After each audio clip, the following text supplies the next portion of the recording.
The stakes don't get much higher than this. If this version of the code were to become law, it would give us no real choice but to stop making Google search available in Australia.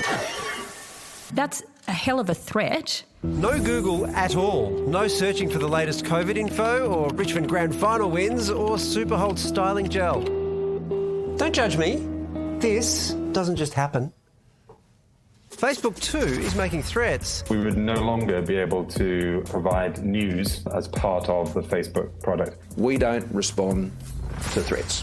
The internet powerhouse is playing hardball today over the Australian government's push to make them pay for news content on their platforms in what would be a world first. We have to do something to secure the viability of public interest journalism. Facebook and Google asked to share some of the money they make from news content with media organisations whose revenue is dwindling. Together they're valued at more than the entire Australian Stock Exchange. They're well north of the GDP of our entire nation. Their market might is only growing. Just 19 cents in every digital dollar is left for media organisations that invest in journalism that is vital to our democracy. But the digital giants say news organisations benefit from the internet traffic they send their way, that news doesn't make them that much money anyway, and that these laws could break the internet, and not in a Kimmy K way. The free service we offer to Australian users and our business model has been built on the ability to link freely between websites. This is a key building block of the internet. This whole code is not about in any way breaking the internet. It's about breaking your revenue streams. It does not touch the internet and the way in which it works. You just don't want to have to pay. So with our Facebook feeds, Google searches and a little thing called democracy on the line, who will come out on top in this battle of the behemoths? Stephen Shearer knows the big tech companies well. He is formerly the Facebook CEO for Australia and New Zealand, and yet despite that, he is broadly speaking supportive of the aims of these new laws, and he joins us now to discuss. Stephen, why is that? Well, I'm Australian, and I believe Australia should have a vibrant investigative journalism sector. I think that's a pillar of democracy around the world, and I don't want to see that wither and die here, and I think it could wither and die if the big tech platforms don't have to somehow contribute to the maintenance of that ecosystem. Well, they say they are maintaining that ecosystem because they send a lot of traffic in the direction of the news websites, and that gives them readers, viewers, etc., and that gives them advertising. And so the money flows back to them that way. What do you think of that argument?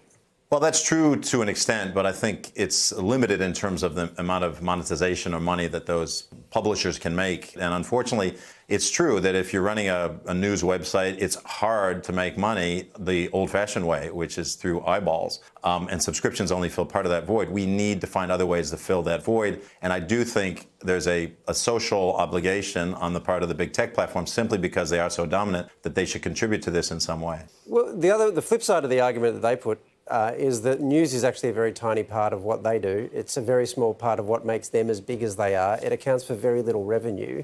And so it doesn't really make much sense to put this on them.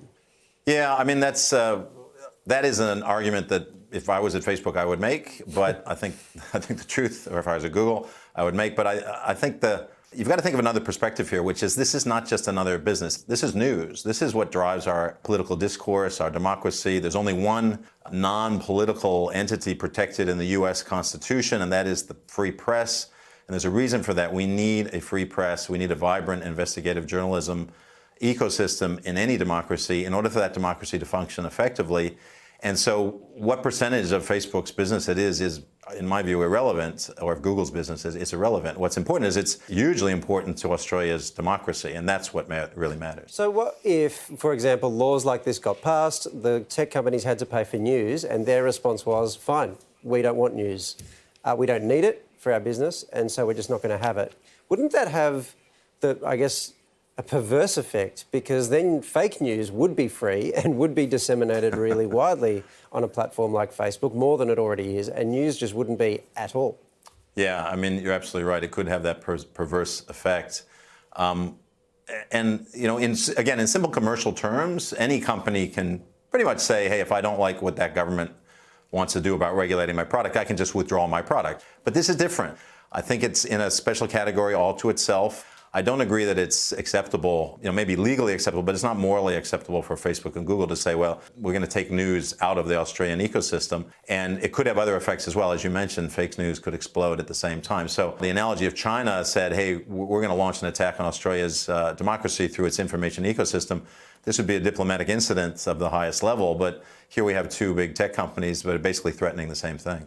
Do you think they would actually follow through with their threats to pull out of the Australian market? Look, I probably can't speculate. They certainly can do that legally. Whether they would want to go to that extreme, that seems extreme to me. I think it's a bargaining, tactic where they're simply trying to say, if you push us too far, this could happen. And that's what you do when you're in bargaining, right? You It's a good bargaining tactic, though, isn't it? I mean, they probably need us less than we need them. Yeah, it's hard to say. I mean, imagine a world where no Facebook and no Google, let's say, was in Australia tomorrow. Others would move to fill the void, but I don't think it's going to come to that. I do think this is a negotiating tactic, and it's designed to move the other side closer to their position. So many things to watch. Will this intervention get through? Will it set trends for other countries? What would the effect of all that be? This is a fast-moving and fascinating space. So, Stephen, thank you very much. It's good to have your expertise to guide us through it. Thank you. Gee, I really admire the fact that Australia is taking it up to these big tech giants because they're bullies, we can see that. But it feels a little bit, Waleed, like trying to unscramble an omelette. We are so far down the track now. How you separate it all, I've got no idea. And for anybody who's seen The Social Network, that brilliant documentary series, these guys have no good intention when it comes to freedom of the press or factual information. We're just numbers to all of them, and they really don't care what the social effects are on any of us. Please get off the fence, Wilkinson. God. From expert opinions to in-depth analysis and reporting, the Project YouTube brings you the biggest stories from Australia and around the globe. Hit the subscribe button now for news delivered straight to your feed.